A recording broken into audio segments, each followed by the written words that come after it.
Vamos lá agora, pessoal, a respeito de um tópico em relação ao direito do trabalho, tá? Porque como esse curso é um curso de introdução ao direito digital, vale a pena a gente ficar tecendo esses assuntos principais, né? Esses assuntos basilares em relação às áreas de atuação que o direito digital vai gerar consequências, né?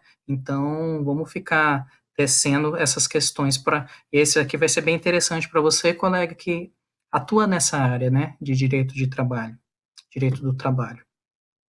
Tá? Isso daqui também vai ser uma comparação do que já ocorre dos Estados Unidos e o que já está sendo implantado no Brasil, tá? Porque essa parte aqui de contratação de funcionários via algoritmos, ela já está sendo implantada sim, tá? Então, isso aqui é para você começar a estruturar sua mentalidade profissional para ver como que você vai fazer a defesa dos seus clientes, quais as brechas que você vai conseguir encontrar, tanto em relação, se você estiver atendendo o reclamante como as próprias reclamadas em si, tá? Reclamadas, vale aquele destaque que a gente informou anteriormente, que você pode fazer um estudo preventivo e apresentar, né, para os seus clientes, ou até na hora que você estiver trabalhando com o seu próprio marketing jurídico, que vai totalmente ao encontro do código de ética, você pode fazer essas apresentações, né, do que pode ser feito preventivo para evitar dispêndio de custos maiores, tá bom? E uma parte importante dessa aula também, que a gente vai deixar em destaque, é aquela velha questão de como você está se preparando para essa era digital, porque, eventualmente, se você não é um sócio, né, ou você não é um proprietário de um escritório, você é um colaborador, isso aqui vai afetar até a sua profissão, né? Então, isso que tem que ficar em ciência, tá bom? Então, o que a gente vai trabalhar aqui? Em relação a esses softwares que estão auxiliando na contratação de funcionários, tá? São novos os destaques. São novas práticas de contratação que usam algoritmos ao invés de psicólogos e recrutadores, tá? Lembrando sempre, o algoritmo ele é projetado por seres humanos, ou seja, já tem uma parametrização de dados do sistema. Tá? Essa parametrização ela está sendo efetivada pelos seres humanos. Então, quais os dados que são utilizados em específico para cada contratação, tá?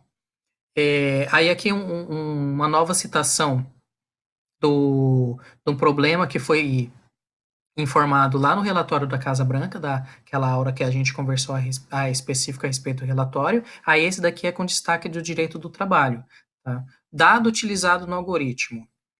Idade, uma questão interessante, que pode gerar discriminação ou não no caso concreto.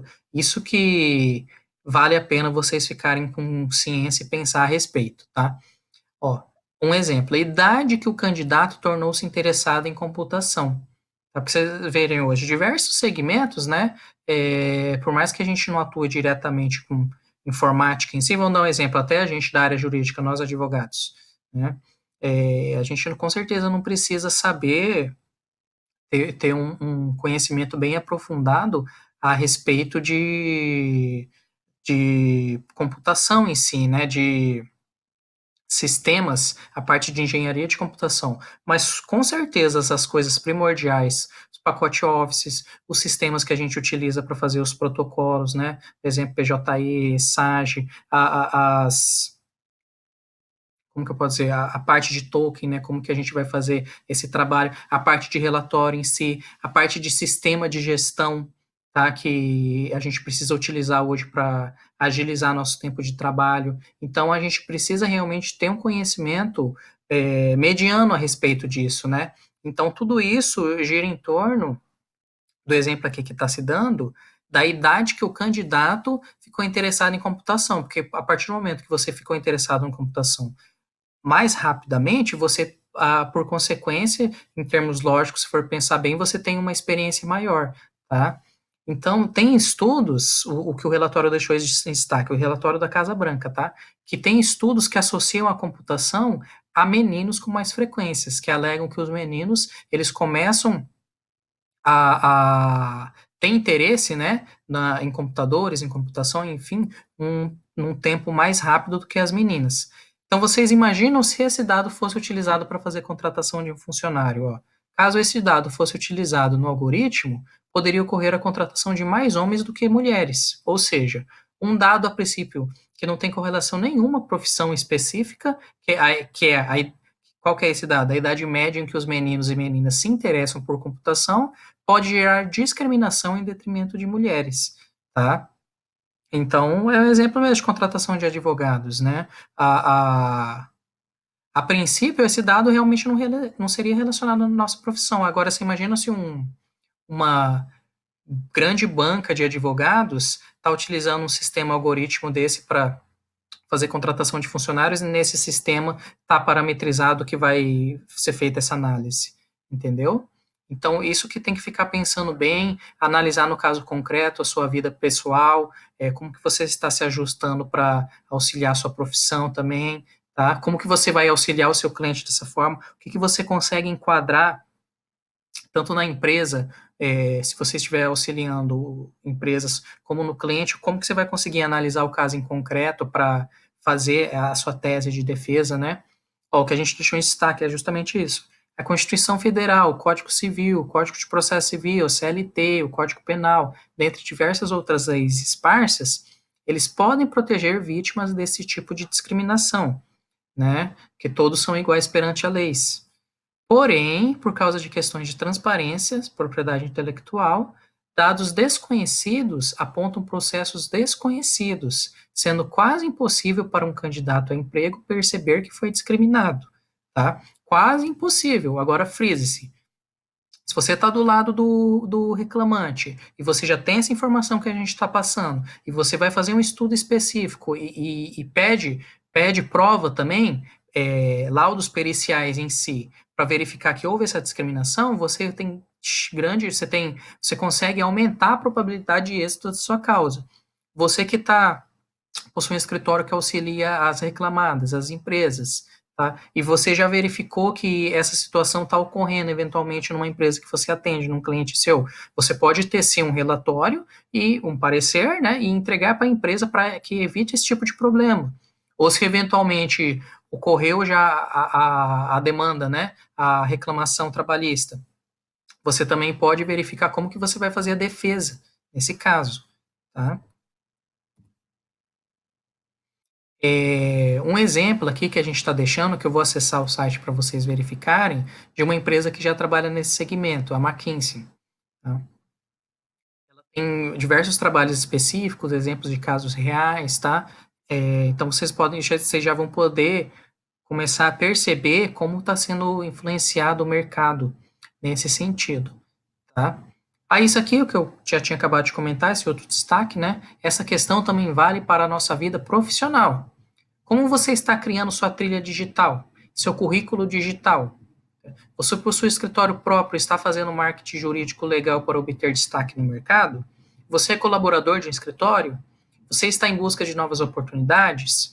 Entendeu? Você sendo colaborador de um escritório ou em busca de novas oportunidades, como que você está se ajustando diariamente para você gerar dados corretos sobre a sua pessoa, né? Tá. Aí aqui um exemplo que foi colocado, que está até lá no relatório, ó. Os algoritmos, eles podem aprender a evitar as pessoas que possuem histórico de permanecer mais de 3 meses desempregadas. Isso é um exemplo, certo? Mas sim analisar o motivo dessa lacuna. Então isso aqui também você tem que estudar no seu caso real. Será que esse realmente ocorreu o desemprego ou a pessoa está afastada por que seja uma mulher, né, está afastada por licença maternidade ou o pai por licença paternidade e o algoritmo ele simplesmente verificou que você ficou um certo tempo fora do mercado, você pode estar desatualizado e você já está excluído da análise para ser contratado. Então vocês podem visualizar como é importante a gente fazer o destaque desse estudo, né? Aí aqui na leitura complementar, eu deixei novamente o link para baixar o relatório do escritório executivo do Barack Obama, da época, né, dos fatos. Se vocês não quiserem voltar na aula anterior, só baixar daqui. E o site da McKinsey, tá? E um artigo da própria McKinsey a respeito de como eles trabalham com esse algoritmo e a contratação de funcionários. Óbvio, né, eles estão fazendo um pouquinho aqui das propagandas deles, né? Mas vale a pena, de qualquer forma, vocês analisarem como que está sendo feito essa análise atualmente, tá? Aqui o site, né?